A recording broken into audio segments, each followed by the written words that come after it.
Ok, pessoal, voltamos aqui. A gente estava falando, a última coisa que nós estávamos falando é sobre o método científico e como esse método está presente no nosso dia a dia, na nossa vida, né? E a última coisa que estávamos conversando é um exemplo, né, de uma pesquisa fictícia, né? Só para a gente entender. A pesquisa, vou retomar o problema aqui que eu coloquei. A baixa visão prejudica o desempenho da criança? Essa é a nossa pesquisa e a hipótese que sim. Tá? E no procedimento, a pesquisa foi feita, essa pesquisa fictícia foi feita em 5 escolas de diferentes regiões da cidade. Isso é importante, gente, que tenta, embora a gente nunca vai chegar num resultado preciso nas nossas pesquisas, um resultado absoluto, mas é importante diversificar. Por exemplo, 5 escolas de diferentes regiões, tá? Isso é importante diversificar. E foram feitos com... E tem diversificação, mas também tem que ter elementos comuns. Por exemplo, eu não posso fazer uma escola 6º ano, outra escola 8º ano, não. Tem que ser sempre o mesmo. Você tem, para poder fazer comparações adequadas, né? Comparações mais corretas, você precisa comparar o igual com o igual, né? Eu não vou comparar um carro com uma bicicleta, né? Não tem como, né? Então tem que traçar comparações iguais. Os alunos todos do 6º ano. Bom, todas as disciplinas, todos foram considerados 2 disciplinas, né? Eles foram avaliados em 2 disciplinas durante 6 meses, em português e matemática. E aí separados em grupos, aqueles que precisavam de óculos, mas não estavam usando. Isso foi verificado após um exame, né? Um exame, então tem uma ligação com a área da saúde também. E aí o resultado, o que aconteceu? Lembrando que é tudo um exemplo, uma ficção isso aqui, né? Na média das escolas, os alunos com problema de visão tiveram nota média de 6,3 em português e de 5,8 em matemática. Os alunos que têm problema de visão. Os que não tinham problema de visão conseguiram média de 6,7 em português e de 6,1 em matemática, ou seja, um pouco acima. No segundo semestre, quando esses alunos que precisavam de óculos foram providenciados óculos e aí eles repetiram, foi repetido aí a experiência e aí vamos ver o resultado. No segundo semestre, o primeiro grupo avançou as médias, os que precisavam de óculos, estão usando agora. De português 7,2, matemática 6,9. O outro grupo obteve as médias 6,6, então ficou mais ou menos, em português 6,2. Então o outro grupo permaneceu praticamente estável no rendimento, não mudou nada praticamente, né? Enquanto que o primeiro grupo avançou bastante, até superando o segundo grupo. Conclusão, a baixa visão está entre os fatores que concorrem para a queda do desempenho escolar. Então essa é a conclusão. Entenderam como é a pesquisa? Então o método científico, ele ocorre no dia a dia e obedece tanto no dia a dia quanto na própria ciência essas 4 etapas. Tá? Essas 4 etapas. É claro que a gente pode destrinchar em outras, mas essas são fundamentais. Que é o problema, é o que instiga você a pesquisar, o problema de pesquisa, as hipóteses que são respostas possíveis a esse problema, o teste das hipóteses, né, verificar se as suas respostas estão ou não corretas, que é a pesquisa propriamente dita, né, a própria pesquisa. E depois os resultados. Tá? Então esse é um aspecto, e a última parte desse nosso conteúdo é sobre a ciência antiga. Eu elenquei alguns filósofos gregos, fui elencando, vocês vão perceber aí no PowerPoint, algumas contribuições desses filósofos. Tá? Lembrando que a filosofia, que surge no século VII, em torno do século VII a.C., na Grécia, mais precisamente na cidade de Mileto, né, porque o primeiro filósofo, a primeira pessoa que você considerado filósofo é o Tales de Mileto. Então a filosofia tem data e local de nascimento, né, século VII, Mileto, Grécia Antiga. Pelo menos é a nossa tradição filosófica ocidental, tá? Então o berço é a Grécia. É uma resposta às perguntas que o mito tentava responder também, mas de uma forma fantasiosa. A filosofia ela traz respostas mais racionais. E no começo da filosofia, os conhecimentos científicos todos que depois vão se separando, tá? Se especializando, se aprofundando em suas áreas, eram todos ligados. Então os filósofos discutiam questões de matemática, geometria, astronomia, biologia, enfim, das diversas áreas. Aí eu coloquei um dos filósofos, que vocês vão perceber no PowerPoint como exemplo, é o Tales de Mileto. O Tales viveu de 640 a 548 a.C. Que contribuições? Ele tem contribuições importantes, assim como Pitágoras, né, na matemática. O Tales, eu coloquei ali dos triângulos, ele conseguiu demonstrar os triângulos isósceles. Vocês devem saber pela matemática que são triângulos que têm ângulos, né, semelhantes.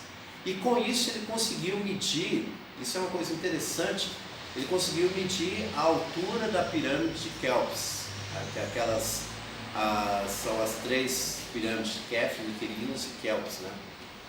Pai, filho e neto, né? Vocês devem saber isso da história, tá? Bom, então ele conseguiu medir a altura.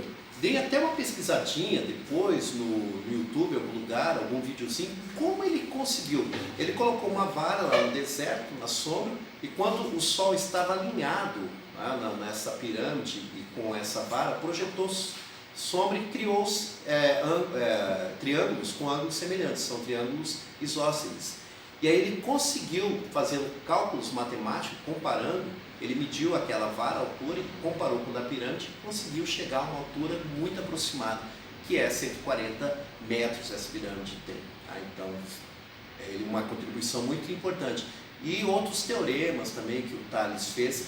Outra contribuição importante na questão da geografia, né, e da astronomia, ele conseguiu prever um eclipse solar. Isso possivelmente, vocês vão ver no slide, no ano de 585 a.C. Tá? E isso deixou ele muito famoso. E também Tales, ele verificou que o ano é dividido em 4 estações e precisou 365 dias, que não era do calendário da época, né? Na verdade, não existia um calendário na Grécia. Cada cidade, por serem cidades-estados autônomas, tinha os seus calendários. Alguns com 400 dias, outros 300 e pouco, outras 200 e pouco e tal. Mas Tales precisou, disse que um ano deveria ter 365 dias. Nós estamos falando de um cara que viveu no século 6, 7 a.C. Tá? Então, a precisão. Tá?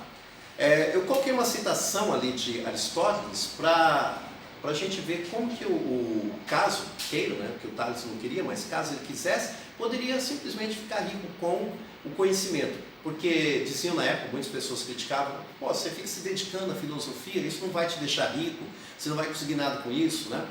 Aí Tales provou que poderia, com conhecimentos que ele tinha, que o conhecimento pode gerar riqueza se ele quisesse. Tá? O que ele fez? Aristóteles diz assim, eu vou ler ali para vocês. Ele, no caso Tales, deduzindo a partir do conhecimento que tinha sobre as estrelas, que haveria uma boa safra de azeitonas, juntou durante o inverno um pequeno capital e alugou a baixo preço todas as prensas de olivas de Mileto e de Quilo, são 2 cidades da Grécia, pois ninguém estava interessado nelas. Quando chegou a época da colheita e todas as prensas se fizeram necessárias, ele de imediato as alugou por quanto quis. Então ele falou, quer ver que conhecimento, se eu quiser, traz sim riqueza? Tá? Ele fez uma coisa que não é uma coisa muito bacana, né? Ele monopolizou todas aquelas prensas. É como hoje em dia alguém comprasse todo o estoque de álcool gel para vender, né? Para revender. Foi mais ou menos o que ele fez. Tá? Ele previu que ia ter uma boa safra. Todo mundo achava que a safra ia ser horrível.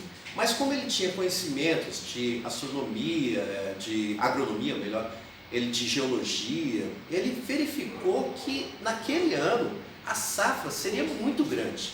Teria uma produção grande, todo mundo apostava ao contrário. Aí ele adquiriu todas as prensas, que é o que você precisa para tirar o óleo da oliva, e depois alugou pelo preço que ele quis. Então ele mostrou, não, se eu quiser eu posso fazer uma grana assim com conhecimento. Tá? Essa citação de Aristóteles está no livro A Política. Pitágoras também é outro filósofo com contribuição importante. Pitágoras, considerado o pai da matemática, né? Ele é muito importante na matemática, com diversos teoremas, e um dos teoremas de Pitágoras, é o que vocês devem conhecer, tem o nome dele, que é do triângulo retângulo, o quadrado da hipotenusa é igual à soma do quadrado dos catetos. O A mais o quadradinho igual a B mais C quadrado. Beleza. É uma das contribuições da matemática e é o pai da matemática. Outra coisa importante, ele notou, estudando os astros, que o universo está em movimento. O universo não está parado. Hoje em dia isso aí está tranquilo, né? Claro, está em movimento. Nós estamos falando aí da Grécia, ele viveu em 570 a.C., 6 séculos antes de Cristo, então muito tempo. Outra coisa, ele afirmou que a Lua não tem luz própria, ela é iluminada pelo Sol, tá? E que a Terra é esférica. Hoje em dia, interessante que muitas pessoas dizem que a Terra é plana, hoje em dia, né? Estamos no século XXI, um filósofo que viveu no século 6 a.C., dizendo não, a Terra é esférica, porque naquela época muitas pessoas acreditavam que a Terra era plana, né? Muitos acreditavam, muitos até no período das grandes navegações, muitas pessoas tinham medo de partir aí, né? Já estamos falando de um período mais perto da gente, da Idade Moderna, porque achavam que poderia cair no universo com o seu naviozinho. Tá? E Pitágoras falou, não, a Terra é esférica naquela época. Uma outra coisa importante ainda em relação à matemática, e isso tem um pouco a ver com a questão mística aí que envolve o Pitágoras, é a divisão por 10, né? Ele considerar a numeração o sistema de numeração decimal. O que ele faz é o seguinte, o 10 para ele é um número perfeito. Por quê? Porque é a soma dos 4 elementos. Água, terra, ar e fogo. 1, 2, 3 e 4. 1 mais 2, que dá 3, né? 3 mais 3, 6. 6 mais 4, 10. Então 1 mais 2 mais 3 mais 4, nós temos um número perfeito. Então 10 é um número perfeito porque ele comporta em si mesmo os 4 elementos, tá? Segundo o Pitágoras. O Aristóteles também tem uma contribuição imensa em diversas questões da ciência, né? E aí a gente encerra esse vídeo com Aristóteles, né? Ele diz, por exemplo, uma das coisas que vocês vão poder acompanhar no PowerPoint é a questão da gravidade. Então, já antecipando há muito tempo, o Isaac Newton, ele deu aí os princípios da gravidade, só que ele dizia, tinha um pé aí numa ideia ainda um pouco mítica, né? Que alguns corpos tendem para baixo. A característica dos corpos pesados tenderem para baixo é algo interno. Ele não considerava ainda que existia uma força da gravidade. Na biologia, ele conseguiu catalogar em torno de 540 espécies de animais. É muito, né? Vocês vão ver isso. Uma outra coisa importante, ele notou que golfinhos e baleias não são peixes, tá? Não são peixes. São vivíparos, são mamíferos, pertencem também à mesma categoria aí dos homens. Tá?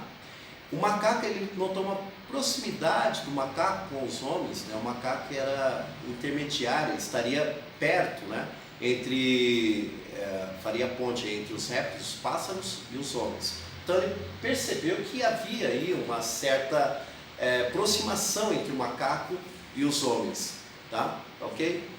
Gente, e a última coisa na contribuição de Aristóteles em relação à genética, né, que é estudada aí por Gregor Mendel, ele antecipou Mendel, porque ele quebrou diversos ovos para estudar como era o desenvolvimento das aves. Né? Então ele foi considerado aí Aristóteles o fundador da embriologia. Tá ok, gente? Então era isso, bom estudo para vocês. Tá? E acompanhe também os materiais, faço todas as atividades, tá? Lembrando, só para reforçar, não é férias, tá bom? Obrigado.